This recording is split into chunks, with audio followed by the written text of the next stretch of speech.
आरा के सांसद सुदामा प्रसाद जी अलग अलग क्षेत्रों में जाकर जन संवाद कर रहे हैं। ज़रा इनसे बात करते हैं और जानने की कोशिश करते हैं कि आखिर लोग जो अलग अलग मुद्दे लेकर आ रहे हैं उसका हल कैसे और कब तक किया जा सकता है।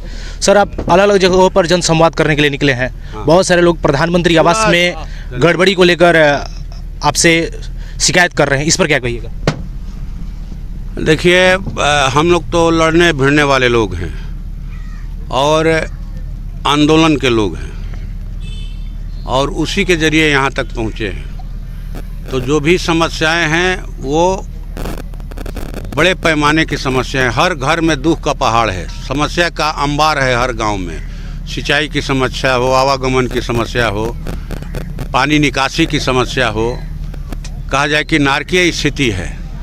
और जो केंद्र राज्य सरकारों का बजट का पैसा है, उस बजट के पैसे का इस्तेमाल जो है वो होना चाहिए था, चारों तरफ घुमा लीजिएगा, ये होना चाहिए था आपको माने इन समस्याओं के समाधान के लिए।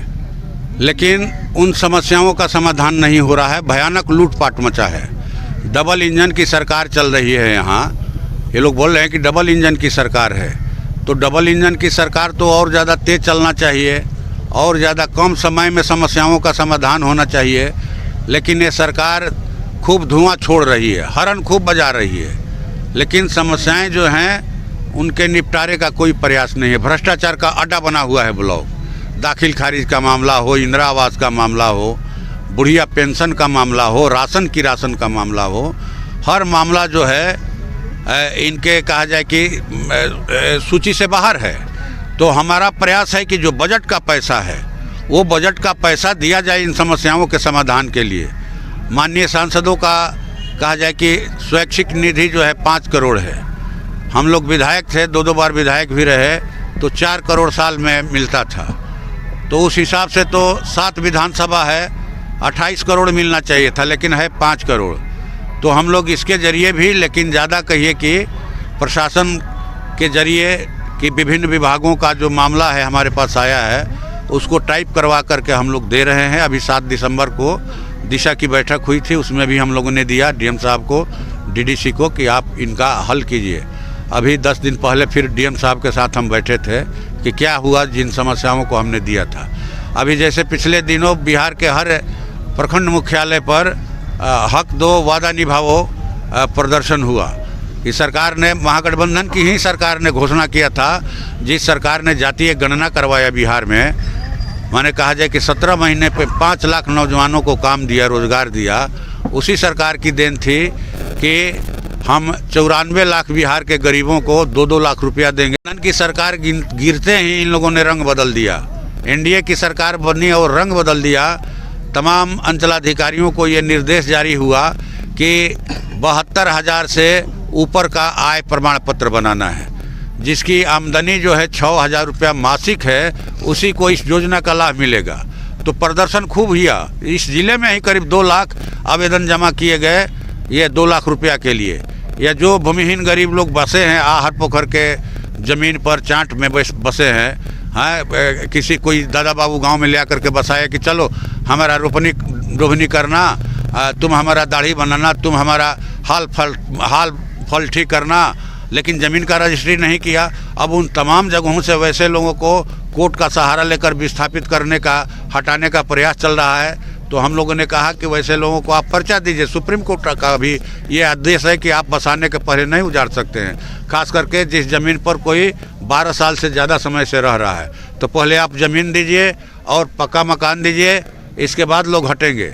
तो ये भी सवाल था कि पर्चा दीजिए आप, जो जिस ज़मीन पर बसा है आदमी उस ज़मीन का पर्चा दीजिए, या फिर एक आदमी को इंदिरा आवास मिला, उसके 3 बच्चे हो गए, तीनों की शादी हो गई, तो उसको फिर अलग से अतिरिक्त दीजिए इंदिरा आवास।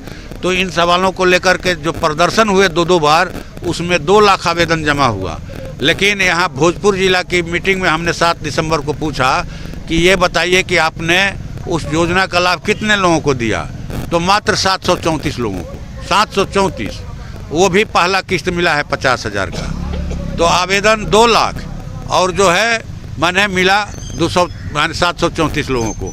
तो हमारा प्रयास है कि लोकसभा विधानसभा के अंदर उठे जनता का सवाल मजबूत ढंग से, और सड़कों पर भी इसको लेकर के आंदोलन हो और अधिकारियों से भी हम लोग बात करेंगे कि भाई आप इसको ठीक कीजिए। आप इकलौते ऐसे सांसद हैं जो सहारा इंडिया के पैसे को लेकर निरंतर संसद भवन में सवाल उठा रहे हैं, लेकिन सरकार इस पर गोल मटोल जवाब दे रही है और करी के पोर्टल के माध्यम से इन लोगों को पैसा दिया जाएगा।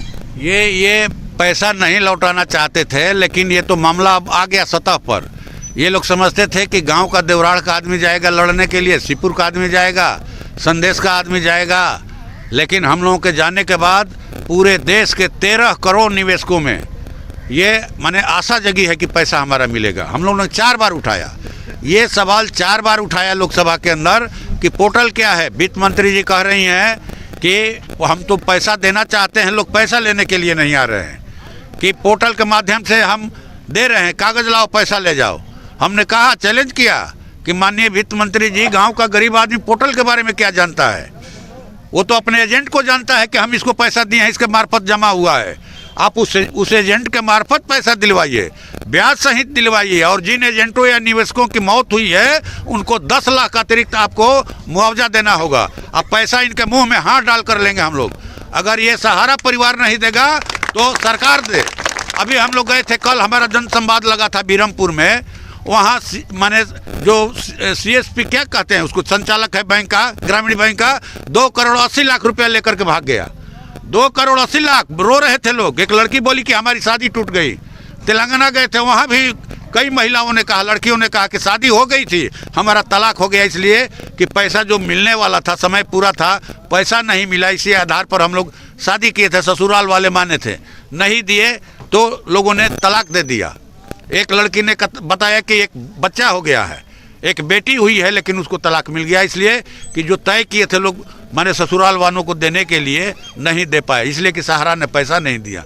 तो आपके दादा बाप का राज है, आप हमारे खून पसीना के कमीनी को हड़प लीजिएगा। यही चल रहा है। ये किसानों से ज़मीन छीनना चाहते थे भूख का व्यापार करने के लिए, कि अनाज तो रोज़ दिन भाई ज़रूरत है, रोज़ आदमी घड़ी और मोबाइल नहीं खरीदेगा, कपड़ा नहीं खरीदेगा, लेकिन भारत के हर घर को, दुनिया के हर घर को, हर सदस्य को हर दिन अनाज की ज़रूरत पड़ती है।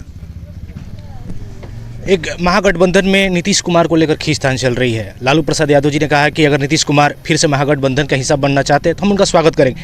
इस बयान को आप कैसे देख रहे हैं, क्योंकि तेजस्वी यादव ने साफ साफ इनकार कर दिया है? हम लोग क्या कहेंगे, आप उनसे पूछिए, ये सवाल उनका है, मैं कैसे जवाब दे सकता हूँ? मैं भाकपा माले का कार्यकर्ता हूँ और भाकपा माले के टिकट पर चुनाव जीता, इंडिया गठबंधन का सपोर्ट था, सब लोग मिलजुल करके लड़े। इस नाते हम लोग मिलजुल करके कॉमन सवाल पर लड़ते हैं, लेकिन कोई सांगठनिक सवाल का जवाब जिस दल का है वही देंगे। अगर मान लीजिए नीतीश कुमार आएंगे तो आपकी पार्टी स्वागत करेगी कि नहीं? बस स्वागत तो किया ही जाएगा, भाजपा कमज़ोर होगी तो ये कौन माने, लेकिन हम इस पर अधिकृत नहीं है बयान देने के लिए। हमारे जो है ऊपर के नेता इस पर बोलेंगे, ठीक ना। राहुल गांधी जी ने जातीय गणना पर सवाल उठाए और कहा कि ये फेक गणना है। जब आप लोग उस सरकार में थे तब ये जातीय गणना हुई। अब देखिए, अब तो हर चीज़ का अब कौन किस एंगल से सवाल उठा रहा है, क्या तथ्य है उनके पास रखना चाहिए, लेकिन जातीय गणना नहीं हो रहा था, महागठबंधन की सरकार नहीं कराया, और पूरे देश में मांग हो रही है कि जातीय गणना हो, पूरे देश में हो, और जिस जाति की जो संख्या है उनको नौकरी में, राजनीति में, न्यायपालिका में, हर जगह, कार्यपालिका, विधायिका, न्यायपालिका, सब जगह जो है उस आधार पर उनको आरक्षण मिले। और इसी आधार पर बिहार में महागठबंधन की सरकार ने आरक्षण की सीमा को 10% बढ़ाया था। हम लोग तो ये पूरे देश में मांग कर रहे हैं कि ये हो, जिसकी जितनी भागीदारी है उसको उतनी हिस्सेदारी मिलनी चाहिए। बहुत बहुत धन्यवाद सर। ये थे आरा के सांसद सुदामा प्रसाद जी, जो हमारे अलग अलग प्रश्नों का जवाब उन्होंने दिया।